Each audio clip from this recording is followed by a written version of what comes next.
This is the Morning Drive Podcast from Double T 97.3, presented by Cantex Roofing and Construction. I'm Mike Hebert, owner of Cantex Roofing and Construction. Every day is game day, and we'll get it right when it comes to your roofing, construction, windows, and mirrors. Call Cantex Roofing and Construction today. Together, we are one serving you. Two sports stories that I saw last night that I sent myself these articles that I wanted to visit with you about this morning, get your take on it. And I'm irritated by both of them, okay? One is just a tremendous feel-good story, and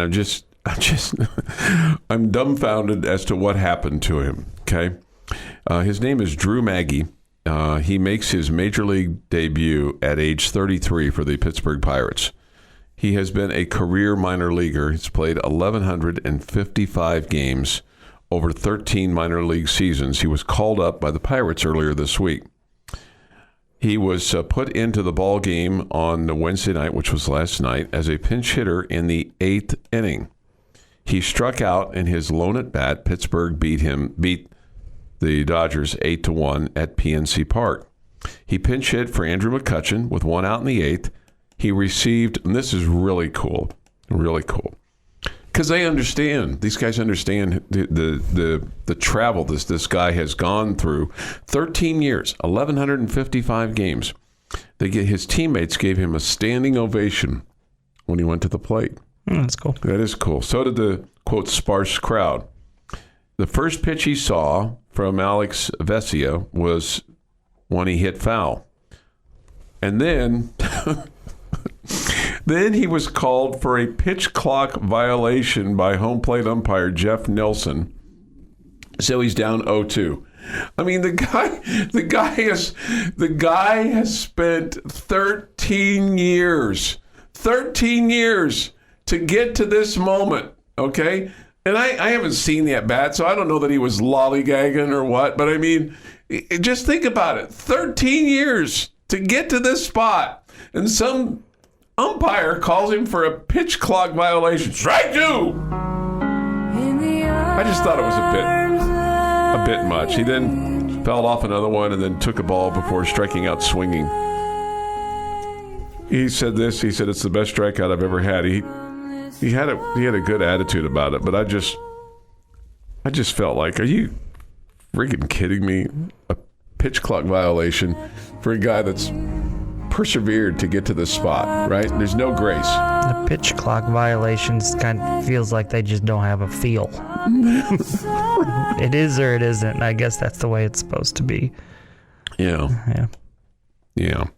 I mean, I hate it for him, but I mean, I don't think I'm outraged or whatever. It just kind of is what it is. I'm more irritated. I was more irritated by it. It just kind of struck me like, are you kidding me? This guy says this. He goes, I saw my dad crying. I don't think I've ever seen him cry. All those years, I wondered what I would say to my parents if that moment were to ever come. They've been right here with me. Hearing those words made it all worthwhile when he got called up. I know the last 13 years have not been wasted. I mean, that's baseball right there, right? I mean, just the perseverance and finally getting there. He said, I love baseball. I was grinding for 13 years. I loved I was doing what I loved. Ultimate goal is the big leagues, just kind of getting here. My name is in history. I put on a big league uniform and shared the field with the world's greatest players. I mean, what else? What else do you want to hear? I think that's very cool. It's very cool. It's very cool. I sometimes, I just think it's always such a neat moment for guys, whether they ascended quickly or whether they didn't. I think it's really cool. And baseball's different in other sports in that, a guy doesn't have a chance to grind for 13 years to get to the NFL, right? Because you just don't have minor league, systems and all that kind of stuff. I do think, okay, I'm going to be honest here, and you're going to be mad at me for this. But sometimes I feel like, I grinded for 13 years, but I mean, you weren't like digging ditches. You were playing baseball. So, I mean, there are worse things you could have been doing. We all know those guys are riding, buses and, Again, they didn't have to go to the salt mines. No. They didn't have to do construction. Right. I mean, he was playing baseball. You're right. Yeah. You're right. I mean, and it's... And sometimes it's like, oh man, 13 years. Like he survived the Vietnam War, and now the Pirates called him up. No, I mean, he's playing baseball. Rocky Blyer survived the Vietnam War and played, a couple Super Bowls. But yeah, no, I get it. I admire people so much who either dig themselves out of a hole. Sometimes they put themselves in that hole. Like I went to an event last night for the drug courts here in Lubbock. A friend of mine and his wife a few years ago lost a son to a heroin overdose, and they were basically had an event last night where the drug courts are trying to help people get out of the just overcome their addiction and try to make a better impact on their families and themselves and society. And this guy stood up and talked about how he was, basically a survivor because of this program that we have here in Lubbock. And he had his young son with him, and he's like, I was on the verge of losing him. I was on the verge of losing everything. I was on the verge of, and basically he got hit. I mean, I admire people like that. I admire people that sometimes life, and sometimes it's their very own fault, okay? And I think he would be the first to admit his very own fault that he got himself in that spot and his life spiraled down, but it didn't end. And he was able to, he's now a member of society, and he's got his family, and he's got his son, and he's just trying to live life, right? Just trying to live life. And I admire the hell out of people like that. And so that's and so baseball players, more than I think any other sport, like you said, they have the opportunity to grind it out, and I think that I just admire people that have the perseverance to be able to stick with something. I totally agree, and I also agree with your point about it's admirable that people that fight back from having something go, having to deal with some adversity, things go wrong with them. Yeah. I also appreciate people who don't have to dig themselves out of a hole. Right, they don't get as much love. They just stay on the straight and narrow and show up to work every day. Right? No, no, you're right. You're not wrong about that. And it's like if you, and that's why you want to. It's an easier path if you do that. It's a little bit more ideal, right? Okay, the other story that's irritated me this morning. I have compassion for this man, okay, because he's dead. But I feel like that the only reason why this particular coach is in this spot is because he's this particular coach.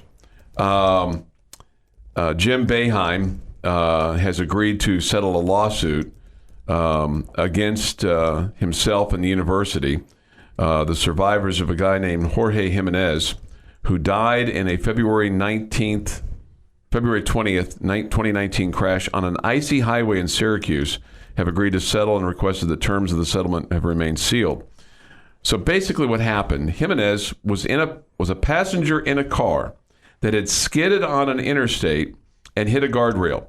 Boeheim was driving home. After a game, he swerved to avoid the car and hit Jimenez, who was later pronounced dead at a hospital. A police report said Boeheim was not driving recklessly and no charges were filed. It was an accident. Appears that way. But because he's Jim Boeheim, they filed a lawsuit against him saying that charges that he was negligent, reckless, and wanton, whatever that means. So anyway, I just kind of looked at that and went, that's just bogus. I mean, I'm sorry for Mr. Jimenez. Okay, this could happen to anybody. You come up on an accident, you're trying to avoid something, and somebody else gets hurt. It's totally a different feel if there was alcohol involved or anything like that. Yeah, and Boeheim, I mean, he did everything right. I mean, he stopped and all that kind of stuff. So it's not like he drove home and put his car in the garage and waited for somebody to knock on the door. It just seems frivolous, but that's the world that we're in today. So it is what it is, I guess. This is the Morning Drive Podcast from Double T 97.3, presented by Cantex Roofing and Construction. For this day in sports history, today is April the 27th, 2023. It's the final Thursday in April. How about that? Flown by. Here is Jeff McGuire. Going to start in 1926 in the Giants' 9-8 win over the Phillies. Mm-hmm. Mel Ott, at 17, makes his major league debut. How about that? 1930, Chicago White Sox first baseman Bud Clancy didn't handle the ball at all in a 9-inning game versus the St. Louis Browns. That's the first baseman not making a play. Okay. There was no 3 in the scorebook. Wow. That's really That's hard. strikeouts, fly balls, and lineouts. Very odd, no doubt. Yeah, no doubt. 1961, the NFL officially recognizes the Hall of Fame in Canton, Ohio. Yeah, it's a Pro Football Hall of Fame, as many will point out to you, right? Right. Well, this is the NFL acknowledging that it is there. Also, Hall of Fame. 1973, Kansas City Royal pitcher Steve Busby no hits the Detroit Tigers 3-0. 1983, Nolan Ryan becomes the strikeout king with 3,509, passing Walter Johnson. 1992, New York Mets make a trade with the Toronto Blue Jays. They send David Cone to Toronto for Jeff Kent. And then Cone would get traded from Toronto to New York. 1994, Twins righty Scott Erickson no hits the Brewers 6-0. And in 2017, in the NFL draft, Texas A&M defensive end Myles Garrett is the first pick by the Cleveland Browns. It is National Prime Rib Day. You like the prime rib? You okay with that? It's fine. Yeah. Yeah, I know a lot of people really love it. It's good. It's good. It's if it's it's like anything. It's one of those cuts of meat that if it's done right, it's awesome. I think I've only cooked prime rib once. Guessing it didn't go well. No, it was okay. It was all right. It's kind of those deals where usually you have your choice of prime rib or steak, and I always kind of feel like I'm missing out if I don't get the steak, but then the cut of prime rib is on the plate next to me. It's somebody else's, and I'm like, I feel like I missed out. But that's with everything, right, that you do. Pretty much. It's never good enough, right? Or It's just constantly comparing yourself to somebody else or somebody else, what they have, or their food, or their, their... I don't know. What else do you compare with? Because you always tell us about food. It's a fault. So surely you got to do other things, like their cars or their houses or their pools or their yards. I've not really ties, shoes, Did not see that one coming. What do you? Okay, like if there's seat on the plane, seat on the plane. Somebody's got a little more leg room than I do, or. See, I think probably like the number one answer for me would probably be shoes. Okay. Like if I see somebody with a good looking pair of kicks, I'm like, man, I wish I had those. Yeah. Okay. Yeah, I don't. Never. It's never food for me. Okay. No, I usually order what I want. It's usually I'm pretty good about for me. that. It's not so much the food. It's like if we're all getting the same thing, I always feel like my steak is smaller than everybody else's. Or I've got fewer French fries on my plate than the person next to me. Or, I mean, again, it's a fault. I know it is, and I try to do. Or the glass of tea is not filled up enough for me. I don't think house, but yard for me. Yard. Yeah, I'd like a yard with more space. Yeah. Yeah. And so I think when I go to people's house and they have a good yard, I'm like, man, I wish I had a yard like this. Yeah. Yeah. I got Or you. just drive through certain neighborhoods, like, man, that yard's fantastically large. Yeah. Happy birthday to British actress Jenna Coleman, who's 37. Duck Dynasty's Cy Robertson is 75.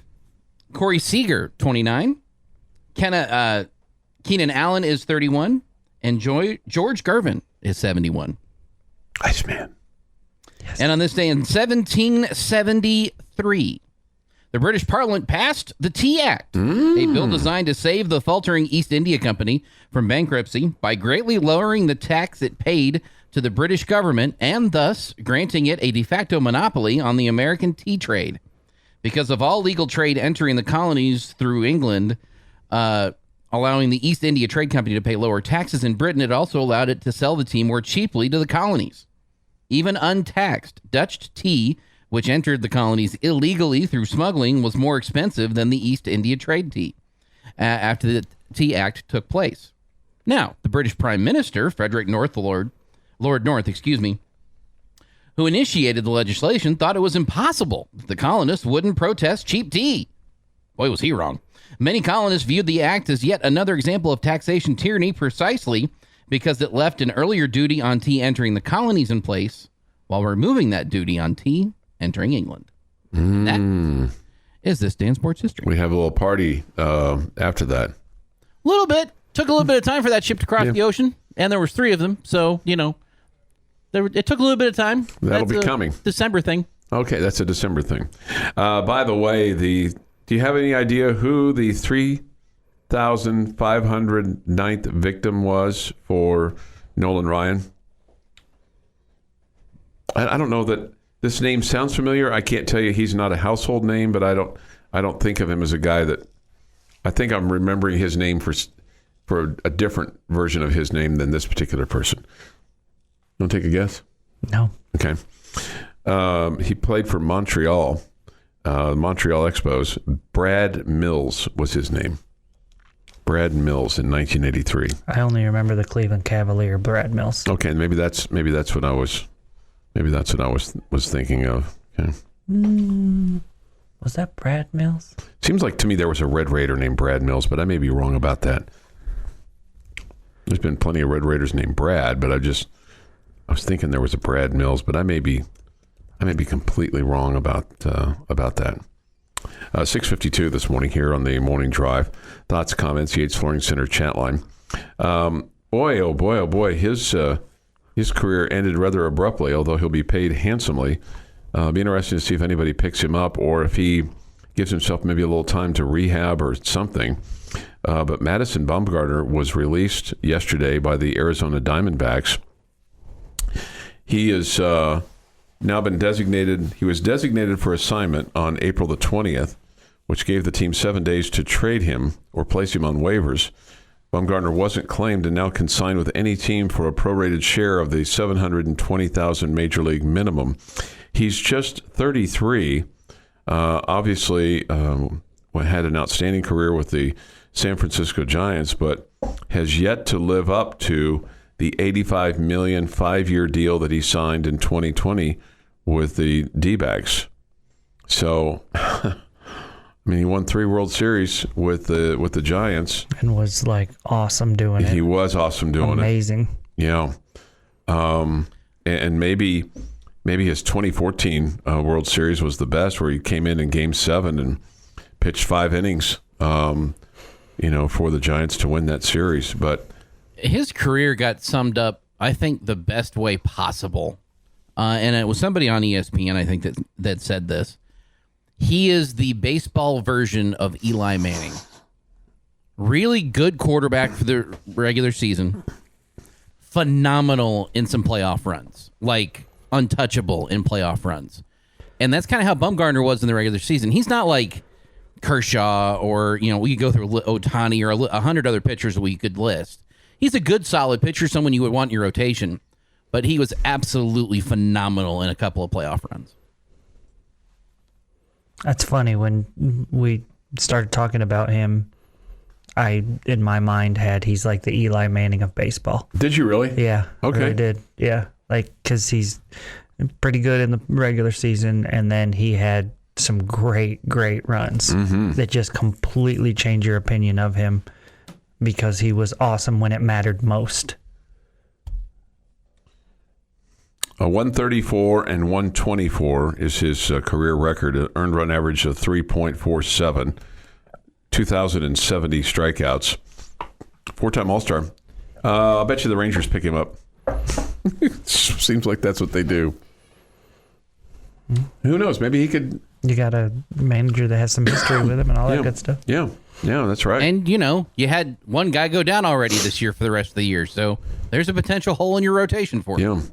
Yeah. Juan says he wishes he could find an old Expos hat. Hey, Juan, eBay. The best, man. eBay. Best logo, best looking cap. Those were so sweet.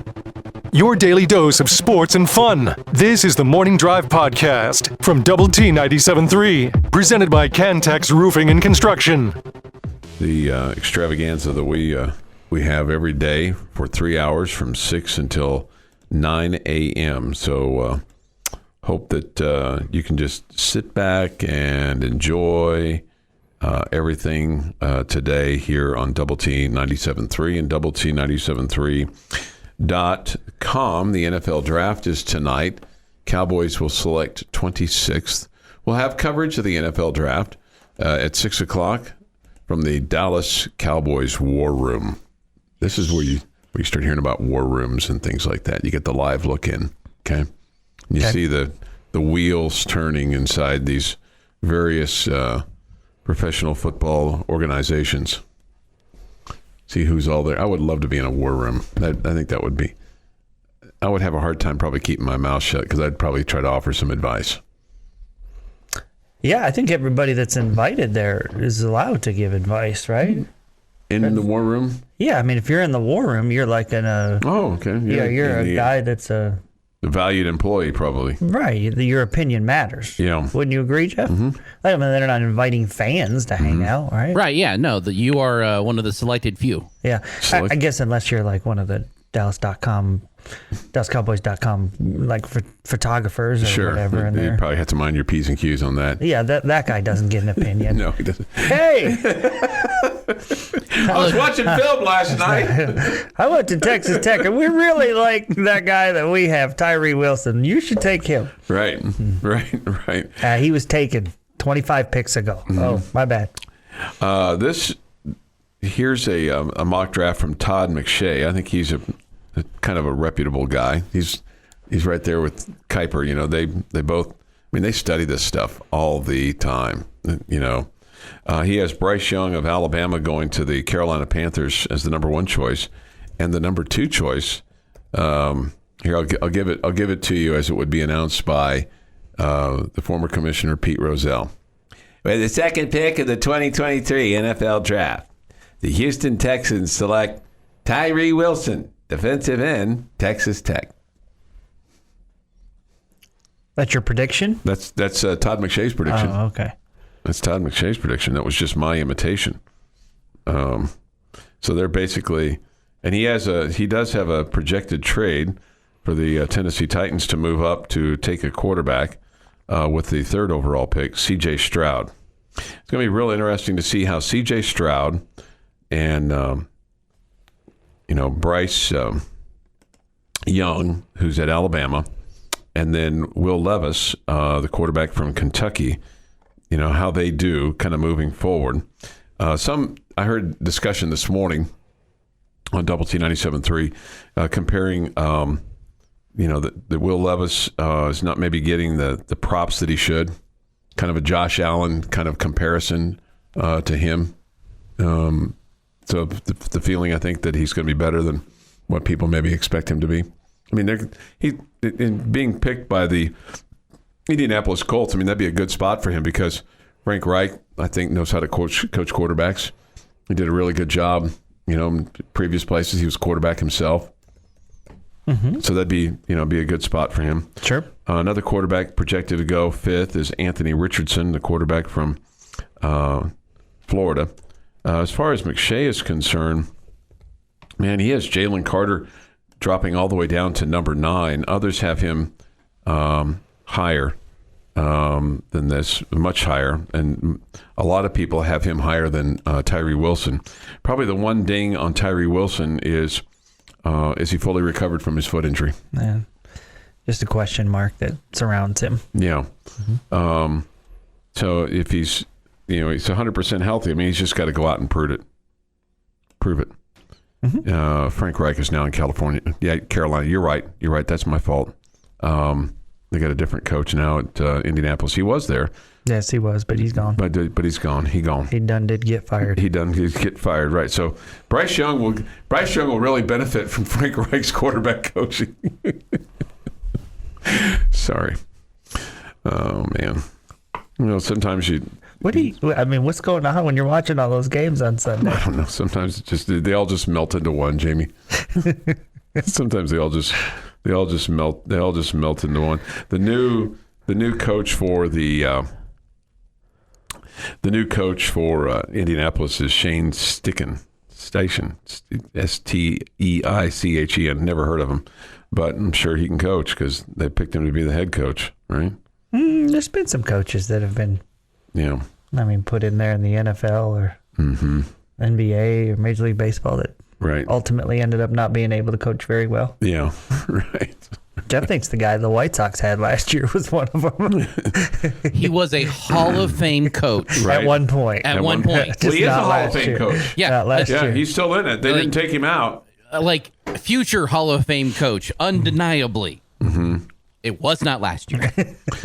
There's or the year before. His resume was not built on the last two seasons. A couple teams that I do not want Tyree Wilson to go to. I don't want him to go to the Vegas Raiders, and I don't want him to go to the Detroit Lions. Now, Todd McShay has Michael Mayer, the tight end from Notre Dame, going to the New York Giants, who picked 25th, and now has the Cowboys picking Lou Musgrave, the tight end from Oregon State. Maybe the Cowboys will trade up. Maybe the Cowboys will trade up, or who knows? Maybe they'll even trade out. They've done that before. Trade out of the first round if they really want Michael Myers. Mayer, Mayer. I changed the name. Oh, okay, you were just jacking with me. I was just putting a horror character in there just for fun. Just see if I was listening, probably. No, just for fun. Oh, just for funsies. Just for grins and giggles. So I'm looking forward to the draft. Looking forward to the draft tonight. It'll be interesting to kind of see how everything. It's a big distraction though when they have a big party going on in addition to the draft itself. Yeah, what a terrible thing to have a celebration of these guys' events in college, culminating I'm just in their talking about the NFL thousands debut. of people that are there, and I don't care what city it's in. A big distraction? It can be a big distraction for you? Yeah. Sure. Oh, yeah. 100% him. Yeah. Nobody else, just Chuck. Yeah, but it's a big distraction for the people that are there. They're not paying attention to what's going on. I like to know the backstory of some of these guys. Okay, I'm interested in that. So, I don't know. It'll be, and the other thing that'll be cool is to see what kind of suits. I wonder what kind of suit Tyree Wilson's got picked out for himself tonight. I bet it's pretty flashy. They're usually pretty slick. They are pretty slick. They are pretty slick. Somebody asked this: is Tyree the only Red Raider in the draft? He might be the only one that gets drafted. There might be somebody in the, middle 5th round or 6th round, something like that. But I don't know. I mean, certainly in the first round, he's the only one that's projected to get drafted. Yeah, who's the next best candidate? Think somebody takes a flyer on Sir Roderick late? I think Sir Roderick will end up with on an NFL roster. I just wonder whether he'll get drafted or not. Because just running backs, you can find them everywhere. So I kind of feel like he won't be. But you might be right, Jeff. I do think he can play at the next level. I think his skill set would allow him to be successful in the NFL. I would not be surprised at all if he plays 6-8 years in the NFL. Okay, yeah. How about Weston Wright, the offensive lineman? Boy, you just always need offensive linemen. So yeah. I mean, surely he'll end up going to camp with somebody. Yeah, and I think more, and then you have that aspect of things. If you're him or Sir Roderick or other guys, they're almost better sometimes signing with a team that has a need as opposed to getting picked by a team that is just picking players at the end. Not that.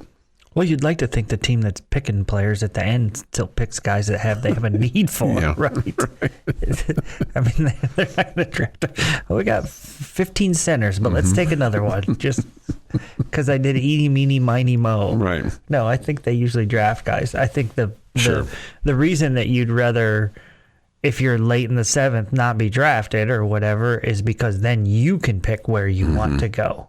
Yeah. You can look at it and say, well, I'd rather go there, I'd rather go there, or feel like there's more of a need there. You don't allow the team to make your choice. You get to make the choice. Yeah. Somebody brings up Muddy Waters. He might have a chance. DeMarcus Fields, he might have a chance. Somebody wants to know if we'll have a Mahomes sighting at the draft. Man, I hope so. They're playing not very far from his house. I mean, it wouldn't take very far. Literally, it's not very far from his place. But he may be in Texas working out at his other home.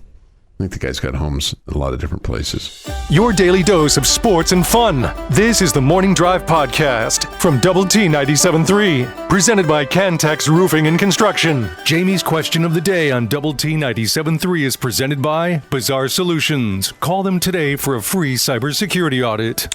All right, what you got for me and Jeff and our fine listening audience today? All right. Yesterday we went easy. Today we're going hard. Oh, God.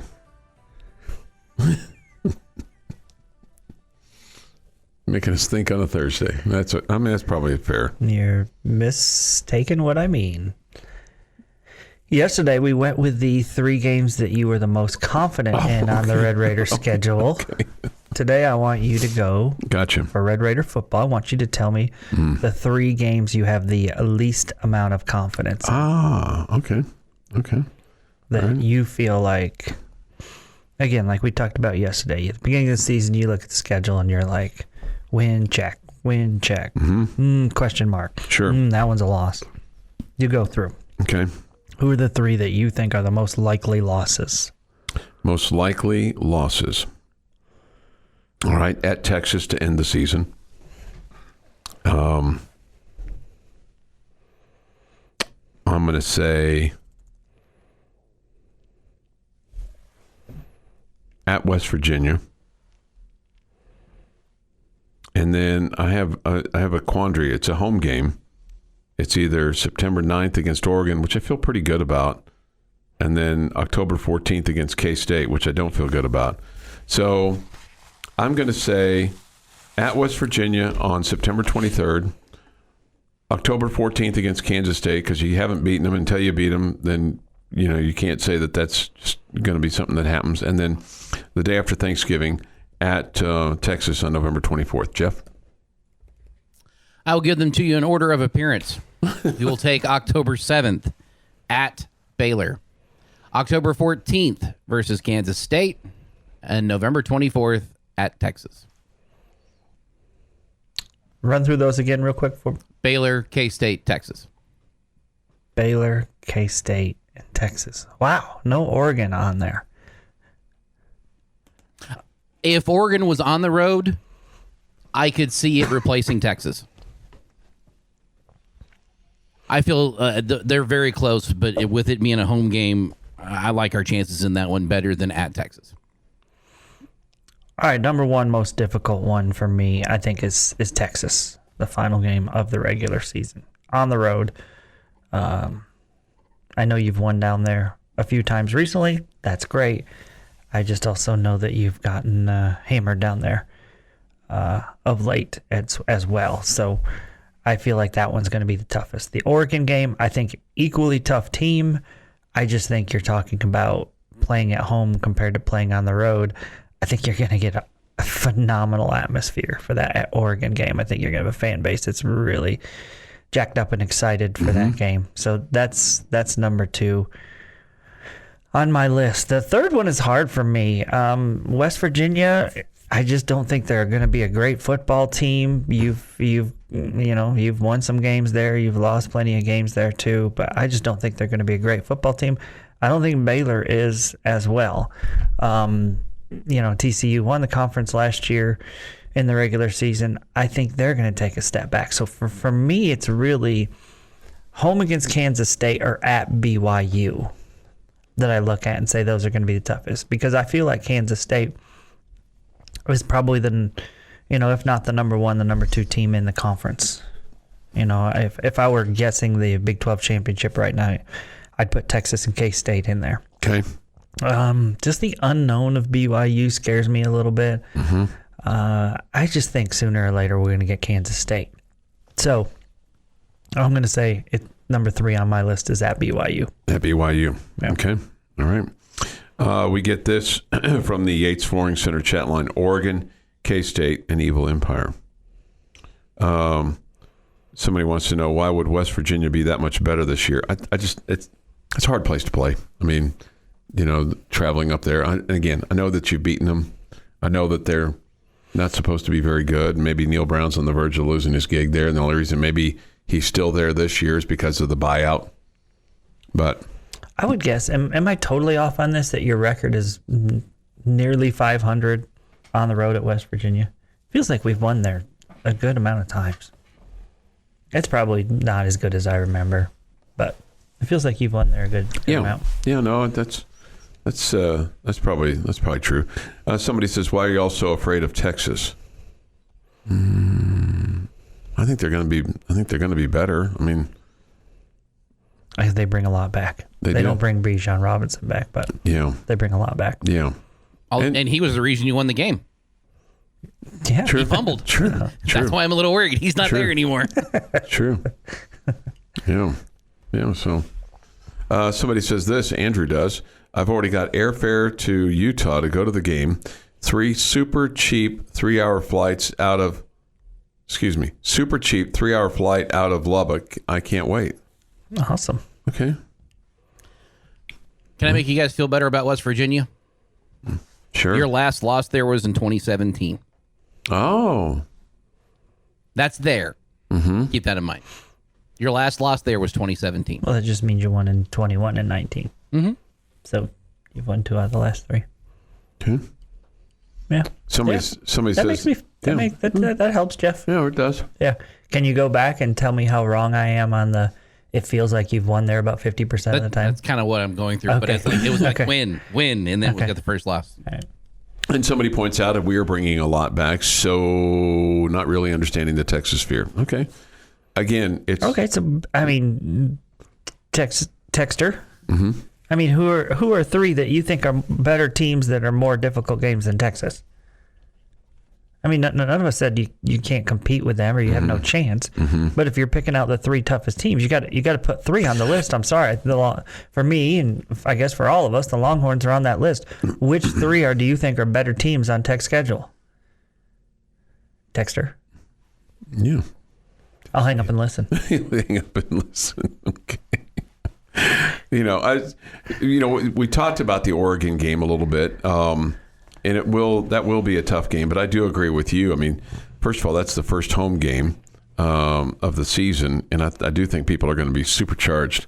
Yeah, you got to win that first game against Wyoming. Yeah, that'll make them supercharged plus. I don't know. I don't necessarily have the fear at Baylor, and I certainly could buy into the at BYU being a problem, no doubt, like what you talked about. Yeah, UCF probably deserves to be in the conversation as well. Sure. And I think I'll be really interested to see what TCU has left, in their football team. So they got a quarterback transfer yesterday. Okay. Yeah. Somebody says this looks like you're 3-2 on the road at West Virginia. Is that what you had, Jeff? That's what I had. So we're above 500? We're 1 game above 500. Yeah. So I felt like you were close to being 500. So hey, here we go. My brain wasn't completely wrong. Here we get this. Hi, Jamie. Texter here. I agree with you, JL. Texas would actually be on my top 3 list. Just feel like we will be surprising and compete with the best of them. Okay.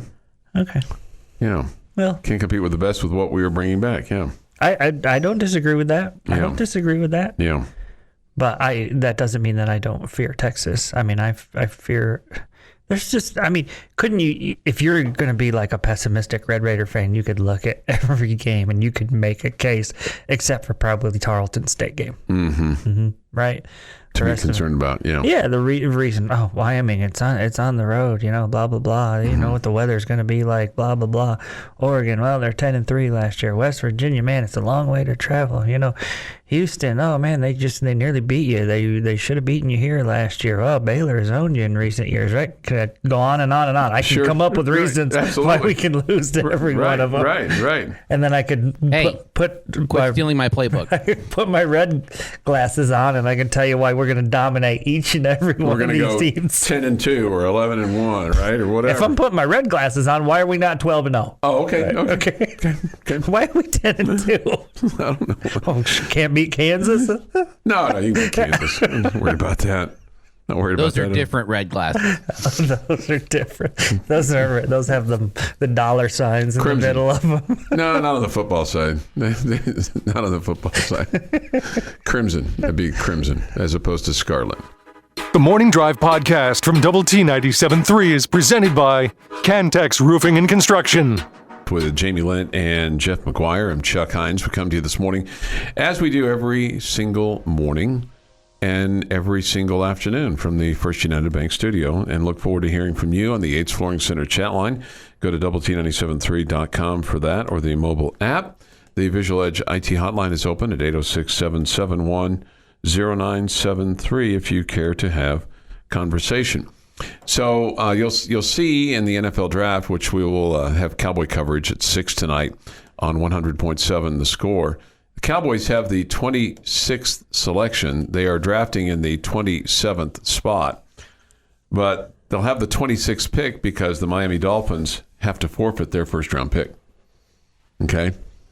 So they would have had the 21st pick, so everybody moves up after that. Including the Baltimore Ravens, who now go up to 21. This comes because of the investigation of tampering with Tom Brady and Sean Payton. So that cost him a first round draft pick. And there's still this conversation of Brady playing this year, although it's not by him, it's by others who I guess seem to have this romantic kind of thought that Tom Brady's going to go back and play for the San Francisco 49ers or somebody along those lines. And it would have been interesting because Tua Tagovailoa has admitted that he came close to walking away because of the concussions that he's suffered over especially last year, where he was basically laid out on the field. Couple times. Yeah, a couple times. The actual violation for the Miami Dolphins, and this was announced last August, okay? So they have to give up their 2023 first-rounder, which is tonight, and then a fourth-round pick in 2024 because they had, quote, violated league policies pertaining to the integrity of the game. So it seems like a fair punishment. Seems like a fair punishment. It's harsh, but I mean... Sure, it is. What they did was harsh in trying to, basically do a deal with Brady and Peyton to get them to come to Miami. The thing is for both those guys, they knew Miami was doing wrong, but guess what? There's no punishment for them.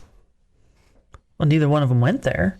No, but I think we'd all be. I think there was more than just a pick up the phone, casual conversation, and go, hey, Coach Payton, would you like to come down to Miami and we'll bring Tom Brady as well? Is there a rule that says a player can't tamper with a team? I think it just goes the other way. Yeah, and I'm certainly not caping up for Miami. I'm just pointing out that there were two sides to this thing. Both. I think all the parties, because if they could have figured out a way to finagle it, Sean Payton would have loved to have been in Miami, and Tom Brady too. So, but it didn't work out that way. So tonight you're going to have a Texas Tech player and Tyree Wilson. He could be picked as high as number 2 overall. I don't think he'll fall out of the top 10 unless there's some kind of medical report that comes out, or if teams are drafting up to try to get the quarterback that they want. Trading.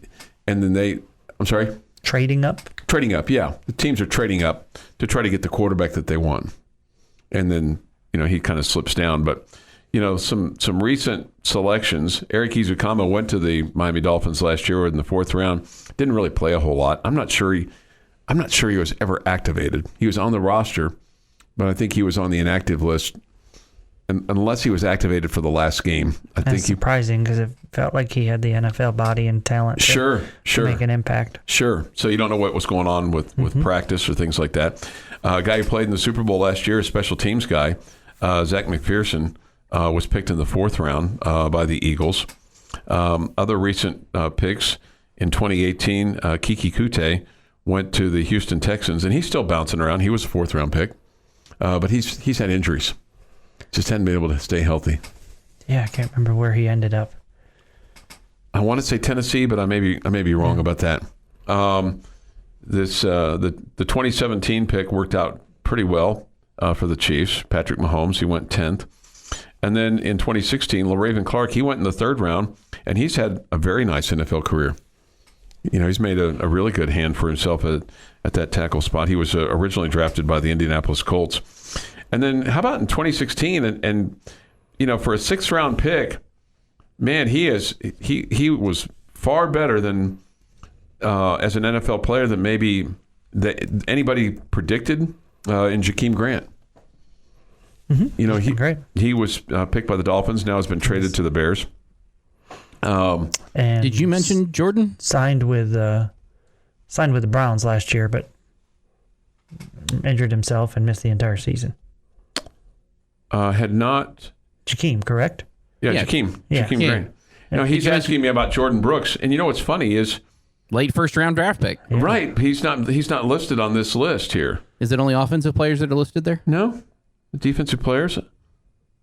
Led the league in tackles last year. Yeah, no, I got you. I mean, you're exactly right. I'm just looking. I'm just working off of this list. I wasn't working, but you're exactly right. I don't know why he's not listed on this. That's crazy because you've got DeAndre Washington, you've got Jason Morrow, you've got Baron Batch, you've got Jamar Wall from 2010, but you don't have Jordan Brooks. That was probably just a little mistake made on that list. Yeah, clearly, right?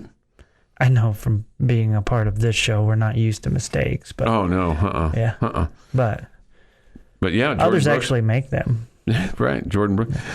Crabtree with the 10th overall pick in 2009. I would have to say that his NFL career was a disappointment. I don't think anybody in America would disagree. Okay. Yeah. Okay. Darcel he looked like he was one of the best college receivers in the history of ever. Mm-hmm. And he was good for stretches in the NFL, but he was never, superstar. Yeah. And looked like he had the ability to do that. Darcel McBath, he was picked by the Broncos in 2009, won a Super Bowl with them. Mm-hmm. Had a really nice, he was a 2nd round pick, had a really nice career. Yeah, he's a good one. Another guy who was picked in the 4th round in 2004, Carlos Francis, he had an unfortunate injury, but he had, he had more than a cup of coffee in the National Football League. I always liked him as a receiver for the Red Raiders. I mean, he was picked in the 2004 draft. I just really thought he was really a good player. I just really enjoyed Sammy Morris, who's currently on the staff of Joey McGuire, was picked by your Buffalo Bills in year 2000. That he was. Okay, so that's just some recent picks, and of course Zach Thomas, Hall of Famer, was picked in the 5th round by the Miami Dolphins in 1996. He's finally going into the Hall of Fame this year, so he'll be inducted in August. So you don't have to be a 1st round pick to make an impact. I mean, Billy Joe Tolliver, 2nd round, had a very good NFL career. Sure. Was around for a long, long time. Timmy Smith in 1987, still has the rushing record. He had a good game. Yeah, he had a good game. Yes, he did. He did have a good game. So somebody says this off the Yates Flooring Center chat line that Tyree Wilson is now a heavy favorite, according to Vegas, to go number 2 overall. Cody Davis is still playing. And so anyway, that's just a few on the list there. But, if you look at that, it's an impressive list of guys that played here at Texas Tech and then drafted in the NFL, including Jordan Brooks. Thank you, Jeff. This has been the Morning Drive Podcast, presented by Cantex Roofing and Construction. Check out our library of Double T 97.3 podcasts at doublet97.3.com.